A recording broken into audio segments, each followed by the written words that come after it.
ایرانی میزائلوں کے سامنے اسرائیلی دفاعی نظام مسلسل ناکام۔ ایرانی فوج کا جوابی کارروائیوں میں 560 امریکی فوجیوں کی ہلاکت کا دعویٰ۔ پاسداران کے آپریشن سچا وعدہ چہارم کی تازہ ترین کامیابیوں کا اعلان کر دیا گیا۔ ڈرون اور میزائل حملے میں 3 امریکی اور برطانوی آئل ٹینکرز کو میزائلوں سے نشانہ بنایا گیا۔ بحرین میں ڈرون حملوں سے امریکی بحری کمانڈ اور سپورٹ سینٹر کو شدید نقصان پہنچا۔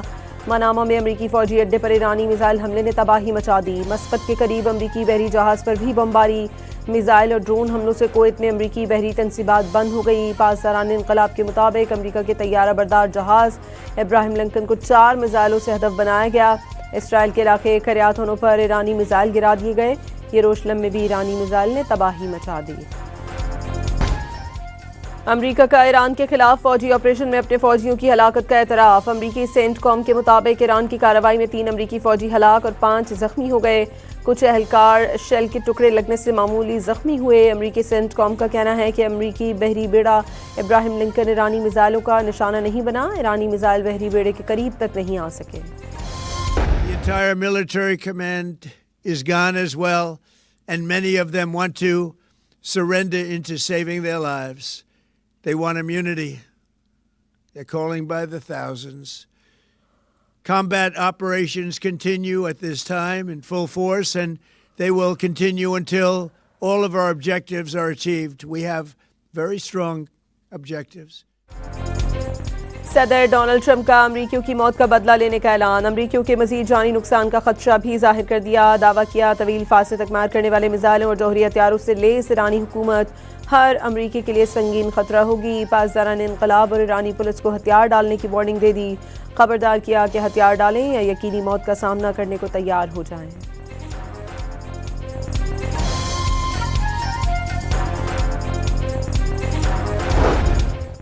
امریکی صدر ڈونلڈ ٹرمپ نے ایران کی 48 اہم شخصیات سمیت پوری ایرانی لیڈرشپ کو مار جانے کا دعویٰ کر دیا۔ واضح کیا کہ بہت سے لوگ ہتھیار ڈالنا چاہتے ہیں۔ ویڈیو خطاب میں ٹرمپ کا کہنا ہے کہ پاسداران انقلاب کی تنصیبات، ایرانی فضائی دفاعی نظام، 9 بحری جہاز اور ایرانی بحریہ کی عمارت کو بھی نشانہ بنایا گیا۔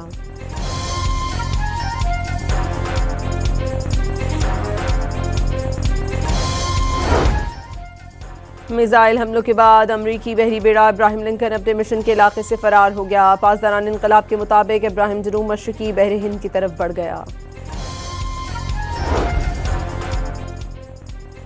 امریکہ کا ایران میں 1000 سے زائد مقامات کو نشانہ بنانے کا دعویٰ۔ آیت اللہ خامنہ ای کے کمپاؤنڈ حملے سے پہلے اور بعد کی سیٹلائٹ تصاویر جاری۔ اسرائیل نے تہران میں ایرانی دفاعی نظام پر حملے کی فوٹیج بھی جاری کر دی۔ IRGC ہیڈ کوارٹرز اور ایرانی ملٹری تنصیبات، ٹی وی چینل اور ریڈیو اسٹیشن پر بھی حملہ۔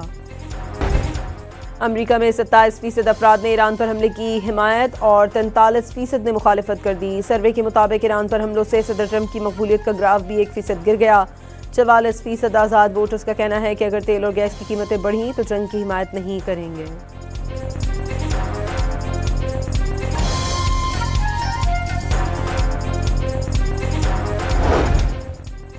ایران کے شہید سپریم لیڈر کے بھارت میں نمائندے ڈاکٹر عبدالماجد حکیم الہی کے مطابق سیکیورٹی حکام نے بارہا آیت اللہ خامنہ ای سے کہا تھا کہ وہ دفتر سے کسی اور شہر منتقل ہو جائیں یا زیر زمین بنکر میں چلے جائیں۔ آیت اللہ خامنہ ای نے انکار کر دیا تھا۔ انہوں نے پہلے 9 کروڑ ایرانیوں کو کسی دوسرے شہر منتقل کرنے کو کہا تھا۔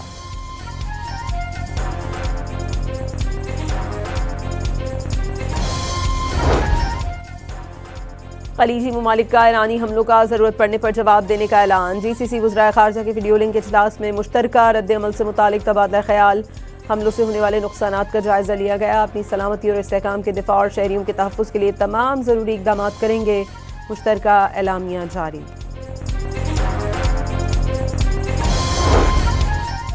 برطانیہ نے امریکہ کو فوجی اڈوں کے استعمال کی اجازت دے دی۔ امریکہ نے برطانوی وزیر اعظم سے فوجی اڈوں سے متعلق درخواست کی تھی۔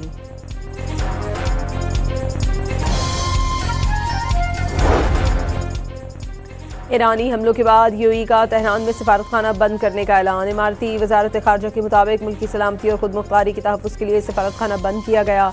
تہران میں سفارت خانے کی بندش اور سفیر سمیت سفارتی عملے کو واپس بلانے کا فیصلہ کیا گیا ہے۔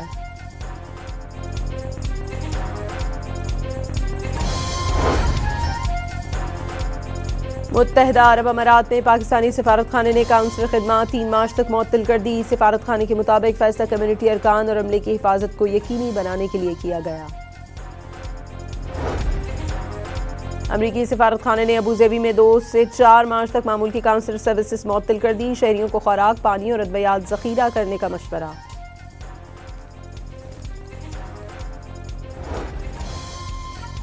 تہران میں ہزاروں افراد کا شمع روشن کر کے آیت اللہ خامنہئی کو خراج عقیدت.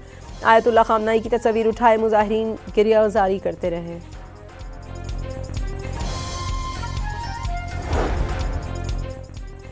بغداد میں ہزاروں مظاہرین امریکی اور اسرائیلی جارحیت کے خلاف سڑکوں پر نکل آئے. گرین زون میں سیکیورٹی فورسز کی ایران کے حامی مظاہرین پر شیلنگ. وزیر اعظم کے خطے کی صورتحال پر عالمی رہنماؤں سے رابطے. شہباز شریف کا بحرین کے فرمانروا حمد بن عیسی الخلیفہ سے ٹیلی فونک رابطہ. وزیر اعظم کا اردن کے فرمانروا کو بھی ٹیلی فون. خطے کی صورتحال پر بات چیت.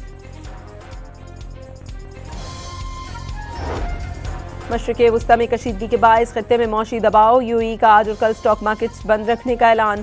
سعودی عرب کے بینچ مارک انڈیکس میں 4%، عمان کے انڈیکس میں 3% اور مصر کے انڈیکس میں 5.5% کمی.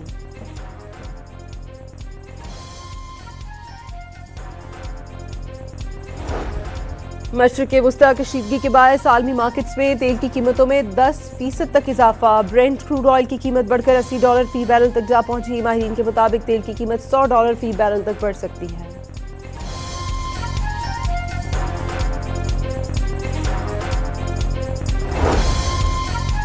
کراچی میں ایران سے یکجہتی کے لیے امریکی قونصل خانے پر احتجاج کے دوران جاں بحق افراد کی نماز جنازہ ادا. شہریوں کی بڑی تعداد میں شرکت. امیر جماعت اسلامی حافظ نعیم الرحمان بھی نماز جنازہ میں شریک ہوئے.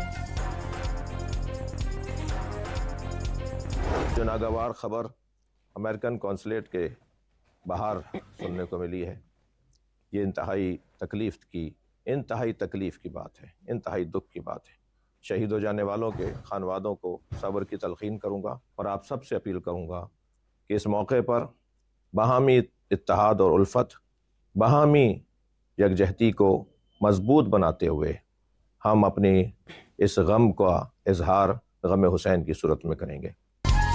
معروف عالم دین علامہ شہنشاہ نقوی کی عوام سے احتجاج پرامن رکھنے کی اپیل. ایرانی سپریم لیڈر علی خامنہئی کی شہادت پر افسوس کا اظہار. ایران پر حملے اور شہادتوں پر جامعہ کراچی میں یوم سوگ. تمام کلاسز اور امتحانات ملتوی. امتحانات کی نئی تاریخوں کا اعلان بعد میں کیا جائے گا. آپریشن غضب للحق میں 415 طالبان رجیم کے اہلکار اور خوارج ہلاک اور 580 سے زائد زخمی. طالبان رجیم کے تباہ کیے گئے ٹینک اور بختربند گاڑیوں کی تعداد 171 ہو گئی. 130 طالبان چوکیوں کو مکمل تباہ کر دیا گیا. جوانوں نے افغان طالبان کے مرکز پوسٹ پر بھی کنٹرول حاصل کر لیا. 26 چوکیاں پاکستان کے قبضے میں آ گئی. بھارت نے ویسٹ انڈیز کو 5 وکٹوں سے شکست دے کر T20 ورلڈ کپ کے سیمی فائنل کے لیے کوالیفائی کر لیا. ویسٹ انڈیز کے 196 رنز کا ہدف میزبان ٹیم نے 4 گیندیں قبل حاصل کر لیا. ورلڈ کپ میں شرکت کے بعد قومی اسکواڈ کی وطن واپسی. پہلے دستے میں چند کھلاڑی اور ٹیم آفیشلز لاہور پہنچے. کپتان سلمان آغا، بابر اعظم، سلمان مرزا، فہیم اشرف، عثمان خان اور نسیم شاہ وطن واپس پہنچے ہیں.